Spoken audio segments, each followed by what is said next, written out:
सभी PGT special जो students हैं उनको तैयारी करने वालों को हार्दिक शुभकामनाएं कि आज एक ऐसी वीडियो के साथ मैं आपके हूं जो बहुत ही स्पेशल है आपके लिए। पीजीटी की special video acid base predicting concept क्या होता है, यानी कि बहुत ज़्यादा क्वेश्चंस आते हैं।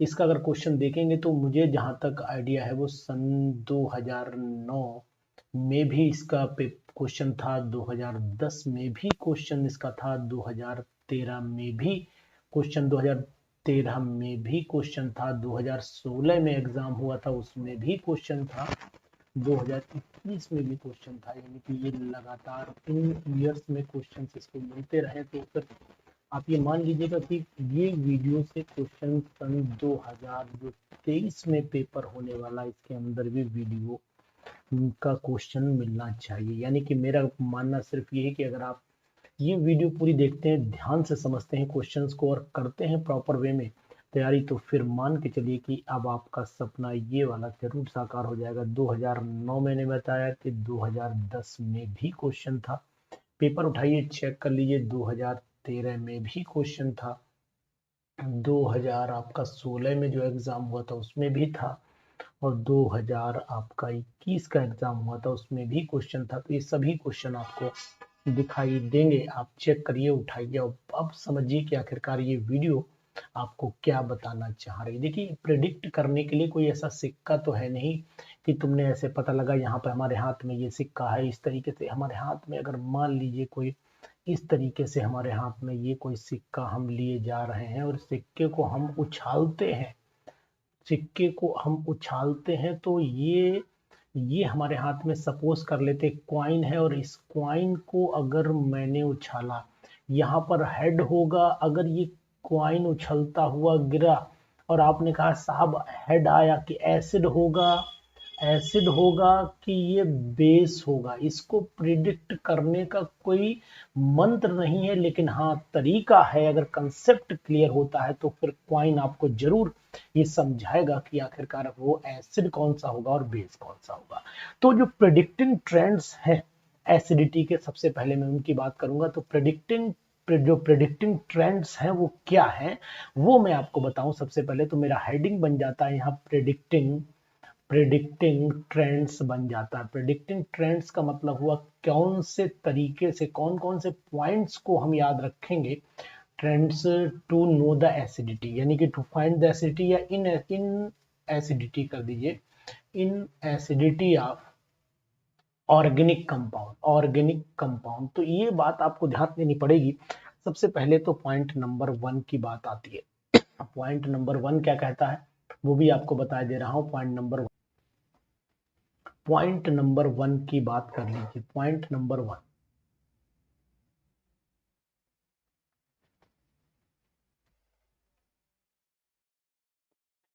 तो ये predicting trend of acidity of organic compound की मैं बात कर रहा था। तो यहाँ पर हमें कौन कौन से पॉइंट्स को ध्यान में रखना चाहिए, ये बात पहले आपको बता दूं। कौन कौन से पॉइंट्स बहुत इंपॉर्टेंट है जिनको हम लोगों को ध्यान रख लेना चाहिए, वो पॉइंट्स नंबर 1। पॉइंट नंबर 1 की बात कर लेता हूँ। पॉइंट नंबर 1 ये है कि जितने भी एसिड होंगे, तो यहाँ पर मैं लिख देता हूँ, जितने भी एसिड होंगे उनके अंदर कंडीशन होगी वो प्रोटॉन यानी H पॉजिटिव रिलीज करेंगे। यानी सिंपल सी बात है, मैं यहाँ लिख देता हूँ H पॉजिटिव रिलीज करेंगे। तो यहाँ लिख देता हूँ H पॉजिटिव रिलीज करने वाले जितने भी कंपाउंड होंगे वो सब कहलाएंगे एसिड, पहला पॉइंट। दूसरी, ये स्ट्रेंथ जो है वो इस बात पर डिपेंड करेगी कितनी इजी वे में वो रिलीज करते हैं H पॉजिटिव में। तो यहाँ पर स्ट्रेंथ की अगर मैं बात करूँ तो हमें ताकत, यानी कौन ज़्यादा एसिड है कौन बेस यानी वीक एसिड है, तो स्ट्रेंथ हमें पता करने के लिए उनके लिए कंडीशन पता करनी पड़ेगी। और कंडीशन क्या है वो भी मैं आपको बताता हूँ। तो स्ट्रेंथ के लिए हमें पता करना कितनी जल्दी रिलीज हो जाएगा। तो यानी यहाँ पर हमें ये देखना पड़ेगा कि आखिरकार ये डिपेंडेंस यानी इजीनेस पे डिपेंड करता है, ease of release of proton, यानी कि कितनी जल्दी प्रोटॉन रिलीज हो जाता है, इस बात पर डिपेंडेंसी होगी उसकी पावर की। एक तो ये है। दूसरी चीज ये भी आपको बताता चलूं, पॉइंट वाइज नोट करते चलिए कहीं पर। एलिफेटिक कार्बोक्सिलिक एसिड जो है, जितने भी एलिफेटिक कार्बोक्सिलिक एसिड होंगे, मैं यहाँ पर लिख भी देता हूँ, यहाँ पर मैं लिख देता हूँ एलिफेटिक कार्बोक्सिलिक एसिड। अगर एलिफेटिक कार्बोक्सिलिक एसिड है तो हम लोग उन्हें RCOOH लिखते हैं, और अगर ये एरोमेटिक कार्बोक्सिलिक एसिड है, एरोमेटिक कार्बोक्सिलिक एसिड है, तो एरोमेटिक कार्बोक्सिलिक एसिड को हम लिखते हैं ARCOOH। यहाँ पर जो है वो देखना पड़ेगा हमें प्लस आई इफेक्ट देखना पड़ेगा, या फिर हम ये भी कह सकते हैं कि यहाँ पर माइनस आई इफेक्ट की बात आ जाती है। लेकिन यहाँ पर हमें रेजोनेंस इफेक्ट को ध्यान रखना पड़ेगा, रेजोनेंस इफेक्ट भी यहाँ पर काम करेगा, तो ये बातें भी आपको ध्यान रखनी पड़ेंगी। दूसरी चीज ये कि एलिफेटिक कार्बोक्सिलिक एसिड जो होता है वो release of ease of H positive ion बनेगा, और यहाँ पर भी release of ease of H positive ion का कंसेप्ट, यानी कि आयनाइजेशन पावर पर भी डिपेंडेंसी आएगी, और कितना स्टेबलाइज स्ट्रक्चर हो जाएगा रेजोनेंस, स्टेबलाइज हो जाएगा रेजोनेंस स्ट्रक्चर, उतना ही अच्छा एसिड हो जाएगा। तो more is the stability of resonating structure, more is the strong is the acid. यहाँ लिख सकता हूँ more is the stability, more is the stability of resonating structure कर दूं, रेजोनेटिंग स्ट्रक्चर कर देता हूं, तो यहाँ पर क्या हो जाएगा, more is the acidity, more is the, यहाँ पर हो जाएगा मोर इज द एसिडिटी, यानी कि एसिडिक करेक्टर उतना ही अच्छा हो जाएगा। एक बात तो ये याद रखिएगा। दूसरी चीज ये भी आपको ध्यान रखनी पड़ेगी, सब्स्टिट्यूएंट पर भी डिपेंडेंट हो जाती है एसिडिटी, यानी कि एसिडिटी जो होती है, एसिडिटी डिपेंड्स ऑन, यहाँ पर लिख देता हूँ डिपेंड्स ऑन सब्स्टिट्यूएंट, कौन सब्स्टिट्यूएंट लगा हुआ है, इस बात का भी आपको ख्याल रखना पड़ेगा। अब सब्स्टिट्यूएंट में हम लोग ये भी देखते हैं कि इलेक्ट्रॉन रिलीजिंग ग्रुप लगा हुआ है कि इलेक्ट्रॉन डोनेटिंग ग्रुप लगा हुआ है। अगर इलेक्ट्रॉन डोनेटिंग ग्रुप लगा है या इलेक्ट्रॉन विड्रॉइंग ग्रुप लगा है, रिलीजिंग और डोनेटिंग एक ही बात होती है, तो रिलीजिंग ग्रुप और पुलिंग ग्रुप, यानी कि डोनेटिंग और आपका इलेक्ट्रॉन विड्रॉइंग ग्रुप की अगर मैं बात करता हूं, तो यहाँ पर ध्यान दीजिए, जो इलेक्ट्रॉन विड्रॉइंग ग्रुप है, यहाँ पर एक तो NO2 हो जाता है, फिर यहाँ पर F हो जाता है, फिर Cl हो जाता है, फिर Br है, फिर I है, फिर यहाँ पर SO3H है, फिर यहाँ पर CN ग्रुप है, फिर COOH है, फिर CHO है। ये सब इलेक्ट्रॉन विड्रॉइंग ग्रुप में कंसिडरेशन किए जाते हैं। जबकि इलेक्ट्रॉन डोनेटिंग ग्रुप की अगर मैं बात कर लेता हूँ, तो इलेक्ट्रॉन डोनेटिंग ग्रुप की कंडीशन में, इलेक्ट्रॉन रिलीजिंग ग्रुप अगर मैंने बोला तो ये सब आ गए आपके, और इलेक्ट्रॉन डोनेटिंग ग्रुप की अगर मैं बात करूँ, जितने भी अल्काइल ग्रुप होते हैं वो इलेक्ट्रॉन डोनेट करते हैं, साथ ही साथ आप OH ग्रुप को भी ले सकते हैं, NH2 ग्रुप को भी ले सकते हैं, यूज कर सकते हैं, NH2 ग्रुप भी हुए, और जितने भी अल्काइल ग्रुप है वो भी इलेक्ट्रॉन डोनेटिंग में ही कंसिडर किए जाते हैं। लेकिन एक चीज आपको ध्यान रखनी है, अगर यहाँ पर हम सपोज कर लेते हैं, इस तरीके से बताने की कोशिश आपको करें कि अगर यहाँ मैंने ये स्ट्रक्चर बनाया बेंजीन का, सपोज कर लेता हूँ मैंने बेंजीन का स्ट्रक्चर बनाया, और यहाँ पर मैंने लिखा COOH, और अगर इसके अंदर इलेक्ट्रॉन विड्रॉइंग ग्रुप मैंने लगाया, इलेक्ट्रॉन विड्रॉइंग ग्रुप लगाया, तो यानी एसिडिक करेक्टर इंक्रीज कर जाएगा, एसिडिक करेक्टर जो है वो इंक्रीज करेगा, यानी क्या करेगा, इंक्रीज करेगा। लेकिन अगर मैंने इलेक्ट्रॉन डोनेटिंग ग्रुप यहाँ पर लगा दिया, ध्यान से देखिए, एक एक बात इंपॉर्टेंट है, और ये बहुत सारे क्वेश्चन भी करवाएगी वीडियो आपको, तो मजा आएगा आपको। यहाँ पर अगर मैंने इलेक्ट्रॉन डोनेटिंग ग्रुप लगा दिया, तो फिर एसिडिक करेक्टर जो है वो क्या हो जाएगा, एसिडिक करेक्टर आपका डिक्रीज कर जाएगा, एसिडिक करेक्टर डिक्रीज कर जाएगा। तो इन सब बातों को भी आपको विशेष तौर पे ध्यान रखना। और खास बात, आपको दो इंपॉर्टेंट पॉइंट आपको और बता देता हूँ कि फिनॉल ज़्यादा एसिडिक होते हैं अल्कोहल से, ये बात आपको याद रखनी चाहिए। तो यहाँ पर मैं लिखता हूँ कि फिनॉल्स जो होते हैं, फिनॉल्स मोर एसिडिक होते हैं अल्कोहल से। कुछ ऐसे पॉइंट हैं जो कॉमन हैं, ये बात आपको ध्यान रखनी चाहिए। फिनॉल्स मोर एसिडिक होते हैं क्योंकि यहाँ पर एल्कोक्साइड आयन बनता है, यहाँ पर फिनॉक्साइड आयन बनता है। तो यहाँ पर मैं लिख देता हूँ फिनॉक्साइड आयन लिख देता हूँ, और यहाँ पर लिख देता हूँ एल्कोक्साइड आयन, एल्कोक्साइड। तो ये फिनॉक्साइड आयन जो होता है वो रेजोनेंस के थ्रू स्टेबल हो जाता है, रेजोनेंस के थ्रू स्टेबल होता है। इसके अंदर नो रेजोनेंस, यहाँ पर कोई भी रेजोनेंस नहीं होती है, इस बात का भी आपको ध्यान देना चाहिए। और फिनॉल का जो अगर एसिडिक करेक्टर की मैं बात भी कर लेता हूँ, तो ये भी चीज देखिए कि पैरा नाइट्रोफिनॉल जो होता है अगर मैं फिनॉल में चला जाऊं तो ये पैरा नाइट्रोफिनॉल है, पैरा नाइट्रोफिनॉल। और ये पैरा नाइट्रोफिनॉल जो होता है वो 1000 गुना 1000 टाइम्स जो होता है वो मोर एसिडिक देन, यहाँ लिख देता हूँ मोर एसिडिक देन, किससे होता है, more acidic then phenol. Phenol से 1000 गुना ज्यादा एसिडिक होता है, इस चीज का आपको ध्यान देना पड़ेगा। और पिक्रिक एसिड को भी अगर मैं बात करूं तो यहाँ पर पिक्रिक एसिड जो होता है, ये भी बात नोट करिए कहीं पर, ये लिखा मैंने पिक्रिक एसिड, और ये picric acid is stronger than, ये स्ट्रॉन्गर एसिड होता है, स्ट्रॉन्गर एसिड होता है, एसिड देन HCl, ये हमारा गैस्ट्रिक HCl होता है, बॉडी में होता है, यानी कि स्ट्रॉन्गर एसिड देन और सिमिलर टू, और सिमिलर टू कर देता हूँ यहाँ पर, सिमिलर टू HCl, लगभग इसी के बराबर पावर होती है, नियरली इक्वल टू माना जाता है, nearly equal to same power, थोड़ा बहुत अंतर रहता है, बहुत ज्यादा अंतर नहीं रहता है। और अगर मैं अल्कोहल की बात करूं तो यहाँ पर मैं लिख देता हूँ alcohols are weaker way acid, यानी कि alcohols are weaker acid than, अगर इनके एसिड की बात करूं, एसिड देन वाटर, यानी पानी से कम जो होते हैं एसिडिक होते हैं, एक बात होती है। और दूसरी चीज आपको ये ध्यान रखनी, जितने भी एरोमेटिक कार्बोक्सिलिक एसिड होते हैं वो प्रोटॉन जल्दी रिलीज कर देते हैं, तो यहाँ लिख देता हूँ यहाँ लिखता हूँ कि aromatic carboxylic acid, aromatic carboxylic acid, aromatic carboxylic acid releases releases H positive ion easily, ये बहुत इजी वे में रिलीज कर देते हैं, इन चीज को भी ध्यान रखना। और ये इस बात पर भी डिपेंडेंसी रहती है कि कितना उसमें वो लगा हुआ इलेक्ट्रॉन विड्रॉइंग और डोनेटिंग ग्रुप लगा है, एक बात। नेक्स्ट ट्रेंड, और भी अभी मैं आपको पॉइंट वाइज बताता भी चल रहा हूँ, समझाता भी जाऊंगा। इसके बाद अगर हम pKa वैल्यू की बात करें तो जहां pKa वैल्यू, अगर यहाँ पर मोर pKa है तो यहाँ लिख देता हूँ मोर pKa, तो ये हो जाएगा आपका वीक एसिड हो जाएगा, वीक एसिड हो जाएगा। और pKa वैल्यू अगर लेस है तो यहाँ पर लिख देता हूँ less pKa value, less pKa value, तो ये आपका कैसा हो जाएगा, स्ट्रॉन्ग एसिड हो जाएगा। लेकिन Ka अगर मान लो एसिड 1 का ज्यादा है, ये Ka एसिड 1 का मोर है, तो वो एसिड भी स्ट्रांग होगा, तो यहाँ पर लिख देता हूँ स्ट्रांग एसिड होगा। एक एक कंसेप्ट आपका क्लियर कर दूंगा यहाँ पर। और Ka2 की बात करो तो यानी कि अगर वो भाई Ka ले लिया तो 2 की बात करने का कोई मतलब ही नहीं, कंपेयर कर लीजिए किसी से भी, जिसका मोर होगा वो मोर एसिडिक हो जाएगा। तो ये चीज आपको ध्यान रखनी चाहिए, बहुत ही इंपॉर्टेंट है। जितने भी आर्थो सब्स्टिट्यूटेड एसिड होते हैं वो भी, उनकी बात भी लिख देता हूँ, मगर यहाँ पर लिखना चाहूँ ऑलमोस्ट कर देता हूँ यहाँ पर, तभी तो एक्सेप्शन केमिस्ट्री में हर जगह लगा रहता है, इसलिए नहीं लिखूंगा। ऑलमोस्ट ऑल द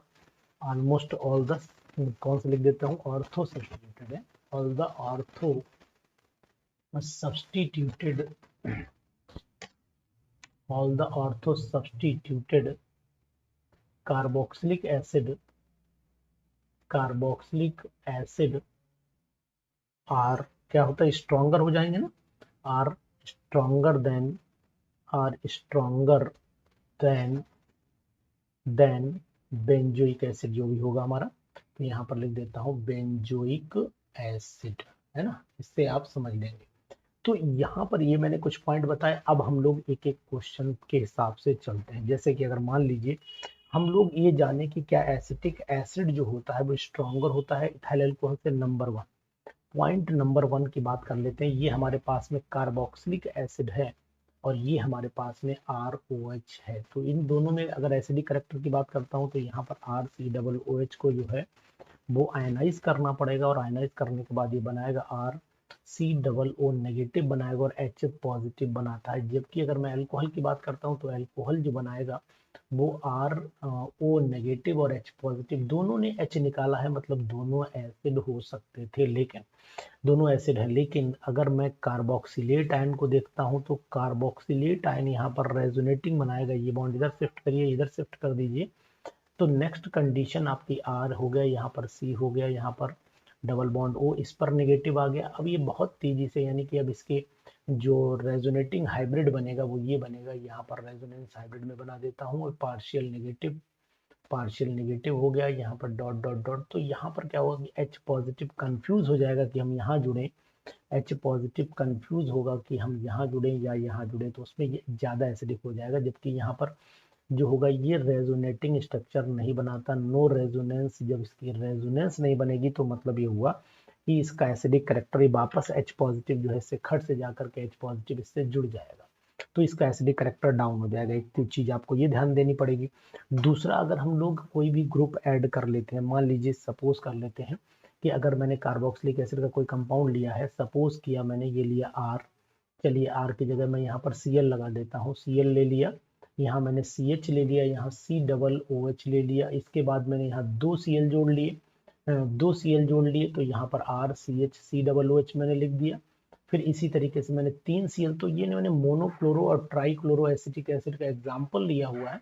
इनमें अगर मैं एसिडिक करेक्टर की बात कर लेता हूँ, तो यहाँ ऊपर से नीचे आने पर ये एसिडिक करेक्टर इंक्रीज कर जाएगा, यानी कि एसिडिक करेक्टर जो होगा वो क्या करेगा, इंक्रीज करेगा, यानी इंक्रीजर लिख ही देता हूँ यहाँ पर, यहाँ लिख देता हूँ इंक्रीजर। बहुत ही इंपॉर्टेंट चीजें हैं, अगर यानी कि जितना ज्यादा इलेक्ट्रोनेगेटिव एटम ये ग्रुप बढ़ाते चले जाएंगे, यहाँ पर कितना लगा हुआ है, यहाँ पर एक ग्रुप लगा हुआ है, यहाँ कितने लगे हैं, 2 लगे हैं, यहाँ पर 3 लगे हैं, और ये अपनी तरफ इलेक्ट्रॉन पुल कर रहे हैं। जब ये पुल करेंगे तो H पॉजिटिव आयन उतनी ही जल्दी रिलीज कर जाएगा। ये 2 हैं तो थोड़ा देर में रिलीज करेगा, और ये यहाँ पर 1 लगा, ये बहुत देर में रिलीज करेगा H पॉजिटिव आयन। तो जितना जल्दी H पॉजिटिव आयन रिलीज होगा उतना ही एसिडिक करेक्टर ज्यादा हो जाएगा। तो ये क्वेश्चन भी पीजीटी में आ चुका है, खासकर मैं आपको बता देता हूँ। दूसरी चीज ये भी आपको बताऊं कि अगर हम लोग यहाँ पर इलेक्ट्रोनेगेटिविटी की टेंडेंसी को देख लें, जैसे कि यहाँ मैं F लगा देता हूँ, यहाँ पर Cl लगा देता हूँ, यहाँ पर Br लगा देता हूँ, यहाँ पर I लगा देता हूँ, तो अगर इनकी मैं एसिडिक करेक्टर की बात करूँ, यहाँ CH2COOH की बात चल रही है,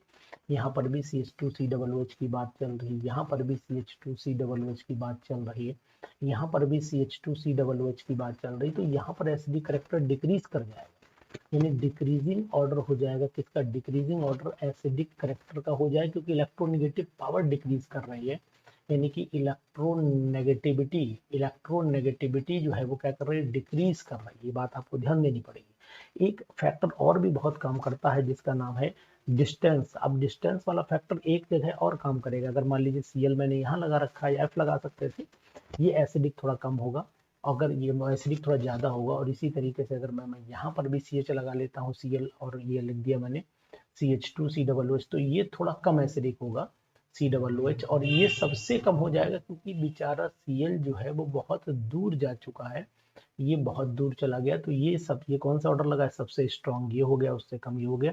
ये हमारा डिक्रीजिंग ऑर्डर एसिडिक करेक्टर का लग गया, डिक्रीजिंग ऑर्डर एसिडिक करेक्टर का लग गया है।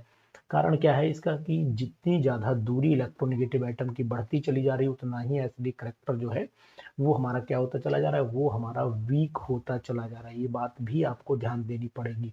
और इसी के साथ अगर मैं ये कह देता हूं आपसे कि मान लीजिए आपने कोई भी एल्काइल ग्रुप लगा लिया, तो चलिए एल्काइल ग्रुप अगर बढ़ाते चले जाएंगे, तो जैसे कि मान लीजिए मैंने ये एसिटिक एसिड का कंपेरिजन कर लिया आपके फॉर्मिक एसिड के HCOO, तो ये एसिटिक एसिड वीक होता है, जबकि फॉर्मिक एसिड जो होता है वो स्ट्रॉन्गर होता है, ये मोर एसिडिक होता है, और ये वाला हमारा लेस हो जाता है। क्यों हो जाता है लेस, ये एसिडिक करेक्टर हो गया, एसिडिक कैसा हो गया, लेस हो गया, क्योंकि यहाँ पर प्लस आई इफेक्ट डोमिनेंट है, जबकि वहां मोर प्लस आई नहीं है, लेस वैल्यू है। इसके कंपैरिजन में इसे हम माइनस आई बोल सकते हैं। CH3 के कंपैरिजन में अगर H का देखें तो H का माइनस आई जो होगा वो ज्यादा होगा CH3 के कंपैरिजन में। प्लस आई देखें तो इसका प्लस आई कम होगा, ऐसे भी हम इसको, क्योंकि ये कंपैरेटिविटी ऑर्डर में चलता है, इसलिए यहाँ पर ये ध्यान देनी पड़ेगी। और यहीं पर अगर हम आ जाते हैं फिनॉल की बात कर लेते हैं, जैसे कि मान लो ये मैंने फिनॉल लिया, फिनॉल के एसिडिक करेक्टर को आपने देखा होगा कि ये मैंने फिनॉल लिया, फिनॉल को मैंने क्या काम किया है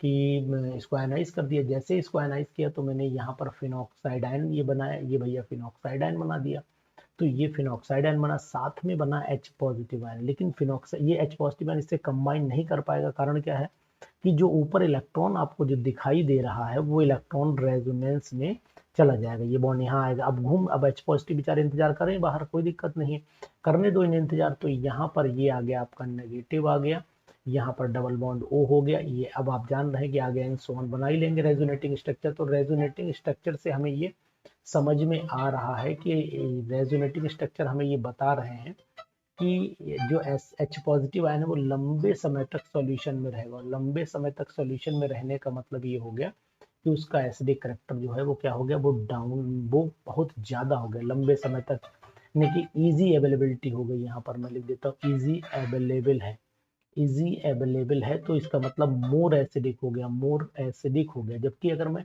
एल्कोहल की बात करता हूं तो यहाँ पर एल्कोहल जो है वो H पॉजिटिव आयन यानी कि RO नेगेटिव बनाएगा, साथ में H पॉजिटिव बनाएगा, और ये रेजोनेंस नहीं बनाता, नो रेजोनेंस यहाँ पर मैं लिखे दे रहा हूँ। एक चीज ये ध्यान दीजिएगा, बहुत ही इंपॉर्टेंट है, इस बात को आप बिल्कुल मन में उतार लिए। दूसरी इंपॉर्टेंट चीज आपको मैं और बता देता हूँ कि अगर हम लोग, बहुत इंपॉर्टेंट है ये पॉइंट नोट करिए। जैसे अगर मैंने सपोज कर लिया यहाँ लिखा, ये मैंने कंपाउंड लिखा आपका ऑक्जेलिक एसिड लिखा, ये ऑक्जेलिक एसिड, अब इसमें एक CH2 ग्रुप जो है वो यहाँ पर मैंने जोड़ दिया, एक CH2 ग्रुप मैंने यहाँ पर बढ़ाया तो एसिडिक करेक्टर घटा।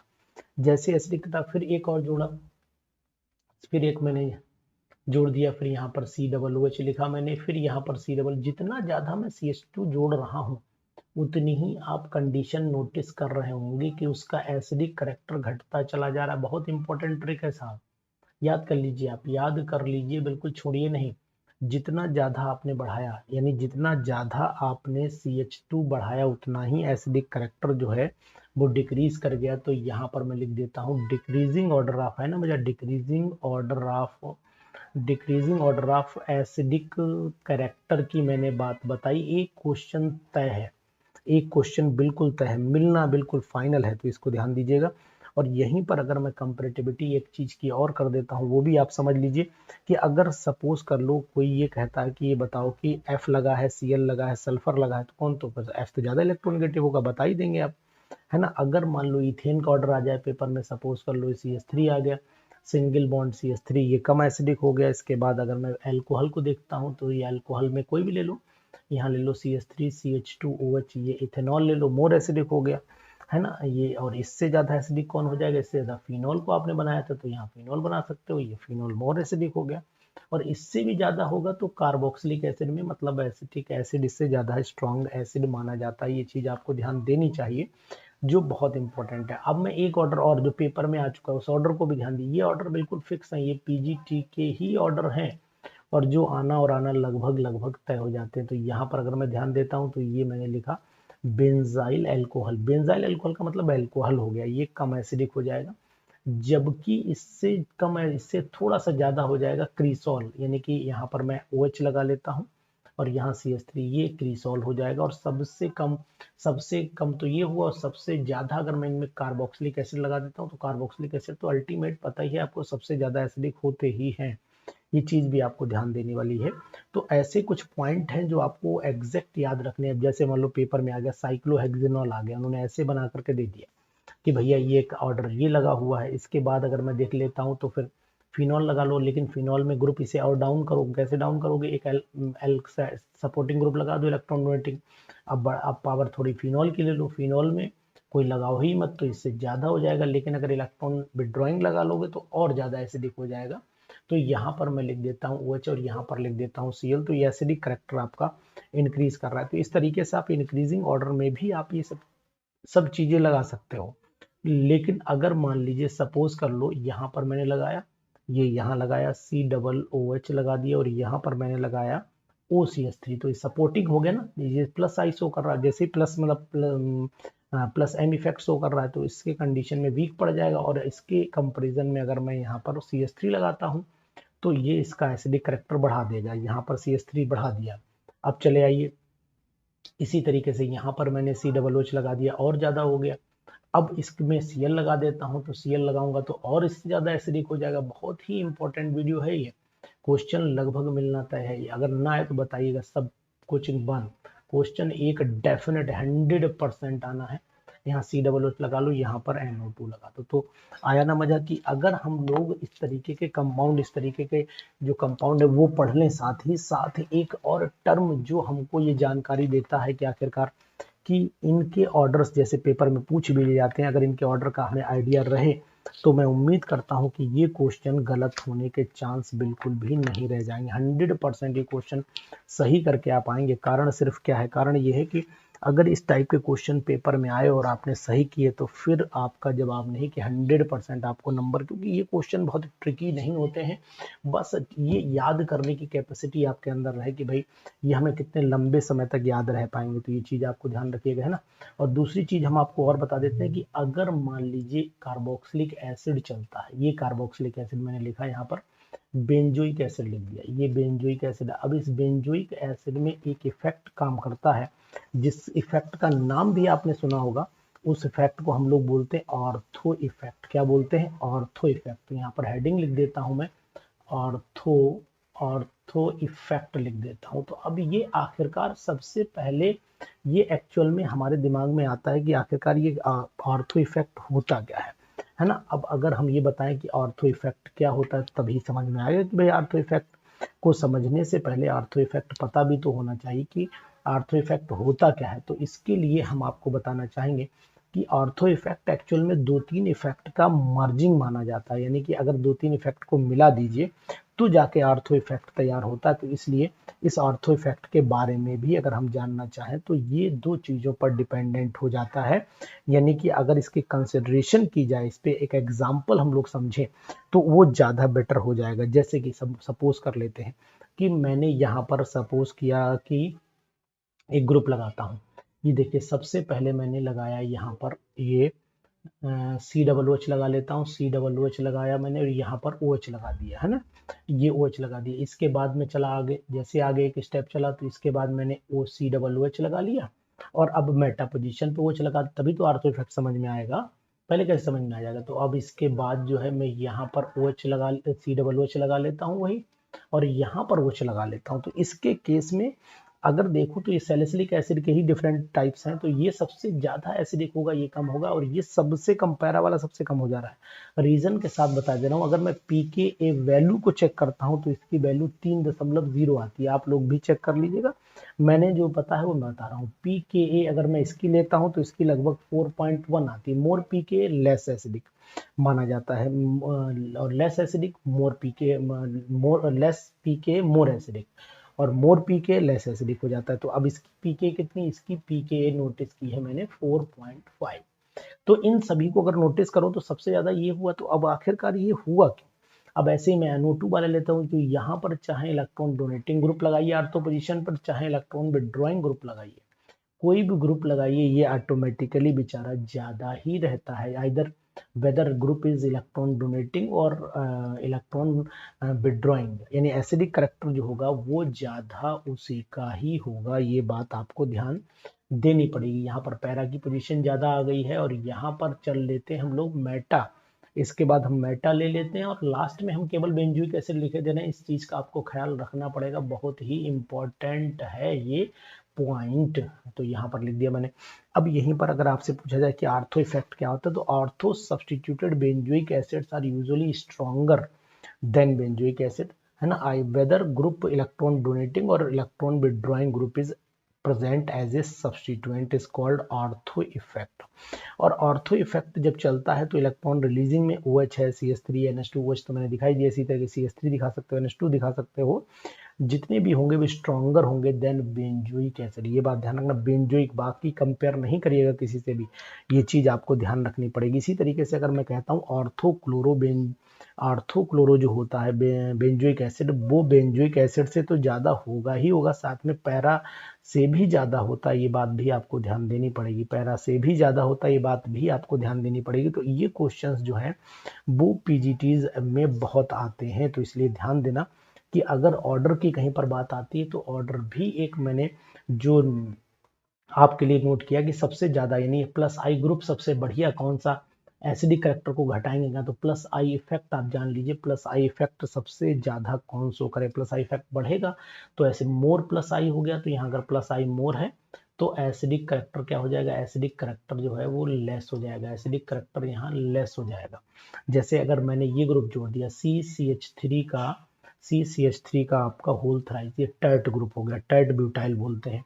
इसी तरीके से मैं यहाँ पर CH3 का होल ट्वाइस लिख लेता हूँ, ये आइसोप्रोपाइल बोलते हैं। और इसके बाद आपको पता है, ये तो मुझे नाम बताने की जरूरत है ही नहीं कि ये इथाइल है। और इसके बाद आपका वही मिथाइल आ जाता है, फिर उसके बाद डी मतलब ड्यूटेरियम और फिर हाइड्रोजन आ जाता है। अगर यहीं पर माइनस आई इफेक्ट की बात कर लेता हूँ, मोर माइनस आई, तो यहाँ पर लिख देता हूँ माइनस आई इफेक्ट जितना बढ़ेगा मोर माइनस होता चला जाएगा, तो एसिडिक करेक्टर मोर हो जाएगा, एसिडिक करेक्टर जो है वो क्या हो जाएगा, मोर हो जाएगा। अब इसमें भी कौन ज्यादा होगा, सबसे स्ट्रॉन्ग माइनस आई वाला तो NO2 भैया है। उसके बाद आपको CN का नाम पता होगा, अब आप बुक से भी चेक कर लीजिएगा, COOH होंगे। इसके बाद अगर आप नोटिस करो तो वही फिर कल बाहर बाहर आई है ना, आंटी पता नहीं कहाँ है, ये हो गई आपके OC2H5 इसके बाद। ठीक है, उसके बाद CRR ग्रुप ले लीजिए है ना, एस्टर ग्रुप ले लीजिए, फिर एल्कोक्सी ग्रुप ले लीजिए, उसके बाद फिर OH ग्रुप ले लीजिए फिनॉल वाला, वो सॉरी एल्कोहल वाला, यानी OH ग्रुप भी माना जाता है।